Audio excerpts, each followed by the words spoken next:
August 2025ರಂದು ನಗರದ HRS ಕಾಲೋನಿಯ ಹುಮಾ ಶಾಲೆ ಹಾಗೂ ಡಾಕ್ಟರ್ APJ ಅಬ್ದುಲ್ ಕಲಾಂ ಶಾಲೆಯ ಮಕ್ಕಳು ಜಿಲ್ಲಾ ನ್ಯಾಯಾಧೀಶರಿಗೆ ಅವರು ಹುಟ್ಟುಹಬ್ಬದ ಶುಭಾಶಯಗಳನ್ನು ಕೋರುತ್ತಾ ಶಾಲಾ ಮೊಮೆಂಟೋ ಕೊಟ್ಟು ಶುಭ ಹಾರೈಸಿದರು.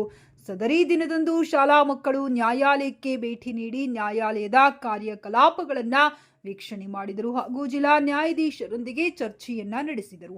ವಕೀಲರ ಸಂಘಕ್ಕೆ ಭೇಟಿ ನೀಡಿ ವಕೀಲರ ಸಂಘದ ಅಧ್ಯಕ್ಷರು, ಕಾರ್ಯದರ್ಶಿ ಹಾಗೂ ವಕೀಲರೊಂದಿಗೆ ತಮ್ಮ ಪ್ರಶ್ನೆಗಳಿಗೆ ಉತ್ತರವನ್ನ ಪಡೆದರು. ಈ ಒಂದು ಭೇಟಿಯು ಅತಿ ಲಾಭದಾಯಕವಾಗಿದ್ದು ಮಕ್ಕಳೆಲ್ಲರೂ ಹೆಮ್ಮೆಯಿಂದ ನಮ್ಮ ಗಂಗಾವತಿಯ ಕೋರ್ಟ್ ಅನ್ನು ವೀಕ್ಷಿಸಿದರು.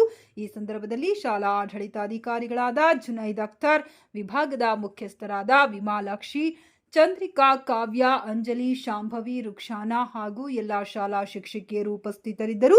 ನ್ಯಾಯಾಲಯ ದರ್ಶನವು ನಮ್ಮ ಮಕ್ಕಳಿಗೆ ತುಂಬಾ ಸಹಾಯಕಾರಿಯಾಗಿದೆ ಎಂದು ಶಾಲಾ ಅಧ್ಯಕ್ಷರು ಶಾಹೀನ್ ಕೌಸರ್ ಹಾಗೂ ಕಾರ್ಯದರ್ಶಿಗಳಾದ ಸೈಫ್ ಆಫ್ರೀನ್ ಕೌಸರ್ ಜಿಲ್ಲಾ ನ್ಯಾಯಾಧೀಶರಿಗೆ ಹುಟ್ಟುಹಬ್ಬದ ಶುಭಾಶಯಗಳು ಕೋರಿದರು. ಸಹಕರಿಸಿದ ವಕೀಲರ ಸಂಘದ ಅಧ್ಯಕ್ಷರು ಹಾಗೂ ಕಾರ್ಯದರ್ಶಿಗಳಿಗೆ ಧನ್ಯವಾದಗಳನ್ನು ತಿಳಿಸಿದರು.